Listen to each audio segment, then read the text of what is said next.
বনি ইসরাইলের এক লোক 500 বছর আল্লাহর ইবাদত করেছে। কয় বছর? কোথায় জানেন? সাগরের মাঝখানে এক পাহাড়, ওই পাহাড়ের উপরে বসে 500 বছর টানা আল্লাহর ইবাদত। দিনে আর রাতে একবার করে নিচে নামতেন।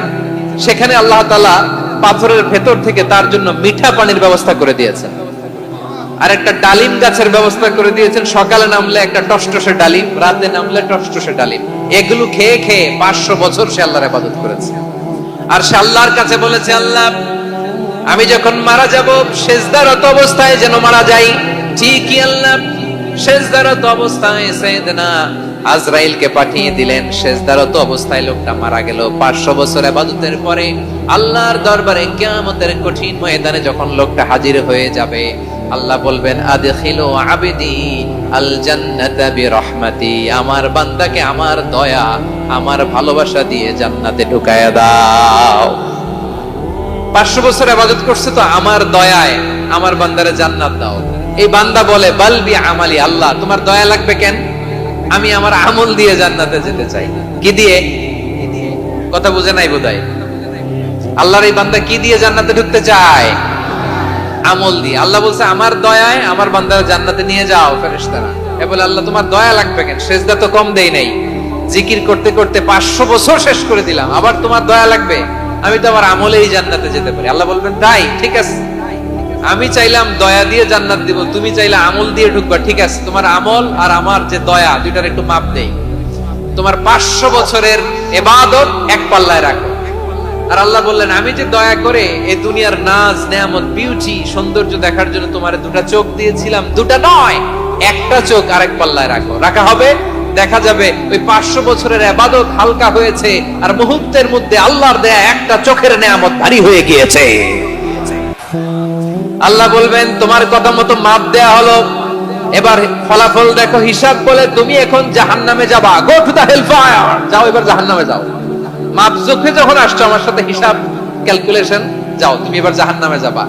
এবার লোকটা কাঁচুমাচু করে বলে, আল্লাহ আমি বুঝি নাই, আল্লাহ আমি বুঝতে পারি নাই, খেয়াল করি নাই, তুমি আমারে ক্ষমা করো, তুমি আমারে মাফ করো। ও আল্লাহ, এবার আমি টের পেয়েছি, এবার আমি বুঝতে পেরেছি, তোমার দয়া ছাড়া দুনিয়ায় কেউ জান্নাতে যেতে পারবে না, কেউ পারবে না। আল্লাহ বললেন, ওরে গোলাম, তুই তো কিছুই ছিলি না, অস্তিত্বহীনতা থেকে তোরে অস্তিত্বে আনলো কে? ওই ছোট্ট শুক্রাণু থেকে মায়ের পেটে 9 মাস ধরে খাবার দিয়েছে কে? আবার সুস্থতার সাথে দুনিয়ার বুকে তোরে ডেলিভারির ব্যবস্থা করে দিল কে? আবার তোর মায়ের বুকের ভেতরে 2টা খাবারের লাইনের ব্যবস্থা করে দিল কে? আবার তোকে শৈশব পেরিয়ে কৈশোর পেরিয়ে তারুণ্য, তারপরে যৌবন, এগুলো দান করলো কে? তার চেয়ে বড় কথা, পাহাড়ের মাঝখানে সাগরের মাঝখানে 500 বছর ইবাদত করার শক্তি তোর গায়ে দিয়েছে কে? এই সাগরের মধ্যে লোনা পানি, লবণের পানি মুখে দেয়া যায় না, সেখান থেকে আমি পাহাড়ের ভেতর থেকে মিঠা পানির ব্যবস্থা করে দিলাম। ওই জায়গায় তোরে রিজিকের বন্দোবস্ত করলো কে? সকাল বিকাল 2 বেলা টসটসে ডালিম খাওয়ার ব্যবস্থা করে দিল কে? তোর আবদার ছিল, আল্লাহ আপনি আমারে সেজদারত অবস্থায় রুহু কবজ করবেন, তোর শেষ আবদারটাও পূরণ করেছে কে? ও গোলাম, আমার রহমতের তুলনায়, আমার নেয়ামতের তুলনায় তোর 500 বছরের ইবাদতের কোনো ওজনই হবে না। গোটা বিশ্বের কেউ কোনোদিন আমার জান্নাতে ঢুকতে পারবে না আমি আল্লাহর দয়া ছাড়া। ওয়া রহমানুর রহিম, তিনি দয়াময়, তিনি মেহেরবান। জিবরাইল আলাইহিস সালাম বিশ্বনবীর এই লম্বা হাদিসটা যখন শোনালেন, আমি যা যা বলছি এটা বিশাল এক হাদিসের অনুবাদ। বললেন, ইয়া মুহাম্মদ, এই দুনিয়ার সবটাই চলে আল্লাহর রহমত দিয়ে। হাদিসের শেষ কথা, সব চলে আল্লাহর কি দিয়ে? তখন বিশ্বনবী সাহাবাদের বললেন, ও সাহাবারা শোনো, আল্লাহর জান্নাতে কেউ কোনোদিন প্রবেশ করতে পারবে না তার রহমত ছাড়া। সাহাবারা বললেন, ইয়া রাসূলুল্লাহ, আপনিও না? আপনিও কি আল্লাহর রহমত ছাড়া প্রবেশ করতে পারবেন না? বিশ্বনবী বললেন, না আমিও না, আমি বিশ্বনবীও আল্লাহর জান্নাতে আল্লাহর রহমত ছাড়া ঢুকতে পারবে না। তবে কিয়ামতের দিন আল্লাহর রহমত আমার চারদিকে বেষ্টনী দিয়ে থাকবে। আল্লাহ নিজের পরিচয় দিয়ে বললেন, আলিমুল গায়বি ওয়াশ শাহাদাতি হুয়ার রহমানুর রহিম, আমি হলাম রহমান, আমি রাহিম। আল্লাহরে চিনছেন? এজন্য আপনার পাপ যত বড় হোক, অন্যায় যত বড় হোক, অপরাধ যত বড় হোক, আপনার জুলুম যত বড় হোক, আল্লাহর রহমান নামের দরিয়া তার চাইতেও বড়। আল্লাহ বলেন, কুলিয়া ইবাদিয়াল্লাযীনা আসরাফু আলা আনফুসিহিম লা তাকনাতু মির রাহমাতিল্লাহ ইন্নাল্লাহা ইয়াগফিরুয যুনুবা জামিআ ইন্নাহু হুয়াল গফুরুর রহিম। ও আমার গুনাহগার বান্দারা শোনো, জুলুম করেছো, ভুল করেছো, অন্যায় করেছো, আল্লাহর রহমত থেকে নিরাশ হয়ো না। আমরা বিশ্বাসীরা কশিত গেলে আল্লাহর রহমত থেকে নিরাশ হব না, ঠিক কিনা বলেন? আল্লাহর রহমত থেকে নিরাশ হবেন? ভুল করে ফেলছেন, আরে ভুল তো সবাই করে, পাপ হইছে, আরে পাপ তো সবার আছে, আপনারা সবাই পাপী, সবাই পাপী। যত পাপ হোক, ভুল হোক, অন্যায় হোক, অনুতপ্ত হয়ে তওবা করে, ওযু করে, জায়নামাজটা বিছিয়ে সেজদা দিয়ে চোখের পানি ছাড়েন। চোখের বেয়ে পড়া পানি আল্লাহর কাছে যে কত প্রিয়। অনুতপ্ত বান্দার চোখের পানির ফোঁটা তার চোখ বেয়ে, নাকের ডগা বেয়ে জমিনে ড্রপ করার আগেই আল্লাহর ওই বান্দার সব গুনাহ মাফ করে দেয়। আল্লাহ বললেন, আমি রহমানুর রহিম, আমি দয়াময়, আমি মেহেরবান। এরপর আল্লাহ বললেন, হুয়াল্লাহুল্লাযী লা ইলাহা ইল্লা হুয়াল মালিকুল কুদ্দুসুস সালামুল মুমিন। ওয়াল্লাহুল্লাযী, তিনি এমন আল্লাহ, লা ইলাহা ইল্লাহু, তিনি ছাড়া কোনো ইলাহ নাই, আল মালিক, তিনি হলেন আল মালিক। দুইটা শেষ, আর রহমান আর রাহিম শেষ। এবার আল্লাহ 3 নাম্বার গুণবাচক নামের পরিচয় দিচ্ছেন। আল্লাহ বলছেন, আমি হচ্ছি আল মালিক। আমি কি? মানে সম্রাট। আল মালিক মানে হচ্ছে the king, the king of kings, সব রাজার বড় রাজা, মহারাজা। তার চেয়ে বড় রাজা আর কেউ নাই, তার চেয়ে বড় সম্রাট আর কেউ নাই, তার চেয়ে বড় ক্ষমতাধর সত্তা মহাবিশ্বে দ্বিতীয় কেউ নাই। চিৎকার করে বলেন ঠিক কিনা? The owner of ultimate power, the owner of ultimate authority, the owner of ultimate sovereignty, নিরঙ্কুশ একচ্ছত্র ক্ষমতার মালিক হচ্ছি আমি আল্লাহ।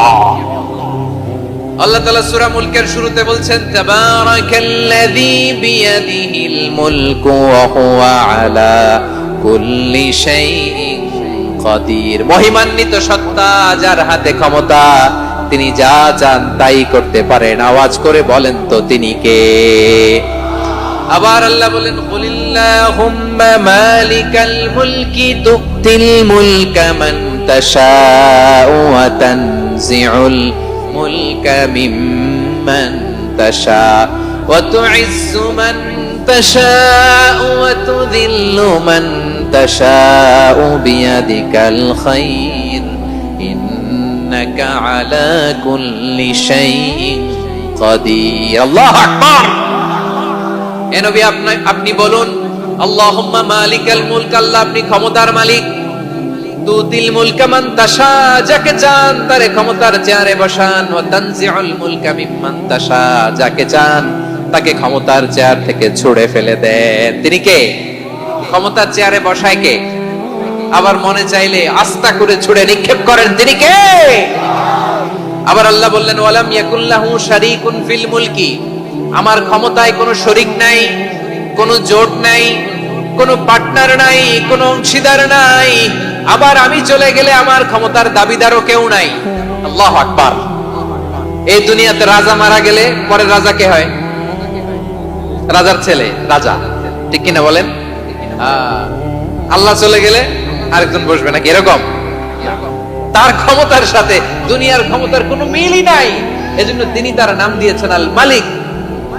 আল মালিক, the owner of power, the owner of ultimate power and sovereignty, the king of kings, সব রাজার বড় রাজা, মহারাজা আল মালিক, তিনি হচ্ছেন আল্লাহ। চিৎকার করে বলেন ঠিক কিনা? কিয়ামতের সময় সব মানুষগুলো যখন ইন্তেকাল করবে, সব জিনেরা যখন ইন্তেকাল করবে,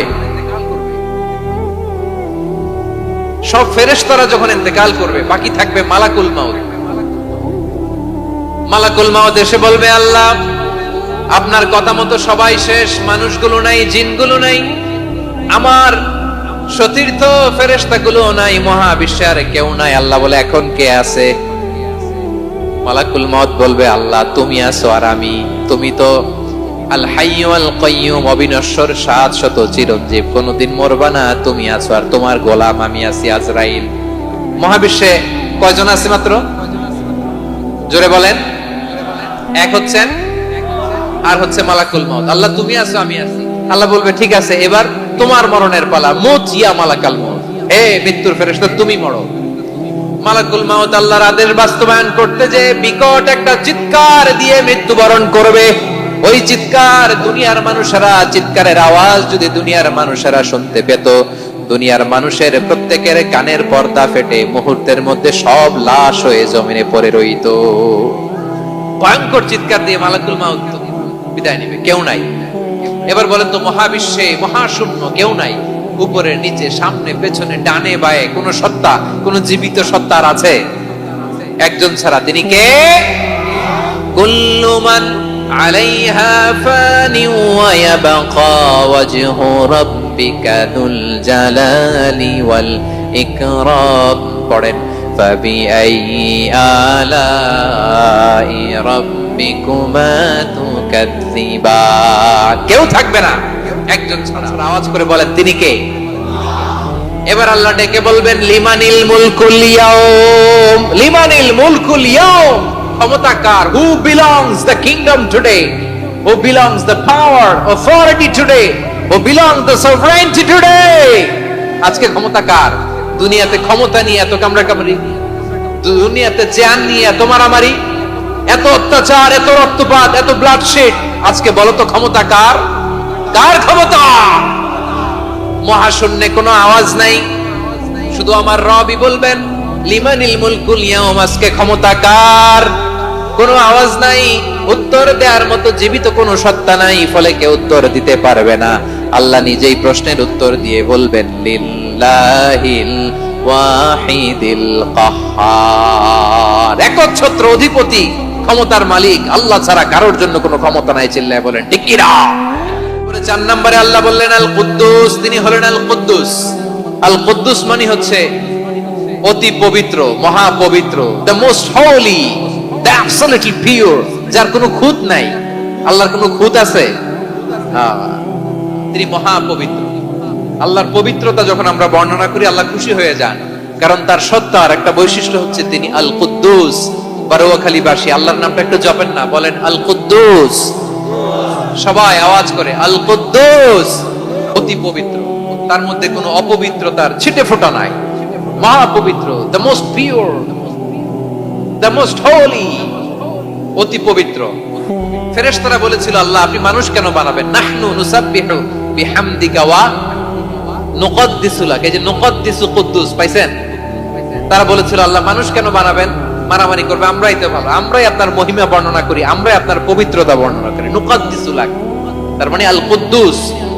আবার আমার নবী বিশ্ব নবী যখন সিজদায় লুটিয়ে পড়তেন, আম্মা জানা এসে বলেন আমরা তো সিজদার মধ্যে সুবহানা রাব্বিয়াল আলা বলেই শেষ, কিন্তু বিশ্ব নবী তাহাজ্জুদের নামাজে, নফল নামাজে, সুন্নত নামাজে 3 বার সুবহানা রাব্বিয়াল আলা তাসবিহ পড়ার পরে তিনি পড়তেন সুবহুন কুদ্দুসুন রাব্বুল মালাইকাতি ওয়ার রূহ। সুবহ কুদ্দুস রব্বুল মালাইকাতি ওয়ার রূহ। সিজদায় লুটিয়ে পড়ে বিশ্বনবী এই দোয়াটা পড়তেন। নফল নামাজে, সুন্নাত নামাজে কিংবা তাহাজ্জুদের নামাজে সুবহান রাব্বিয়াল আলার পরে কি পড়তেন? সুবহুন।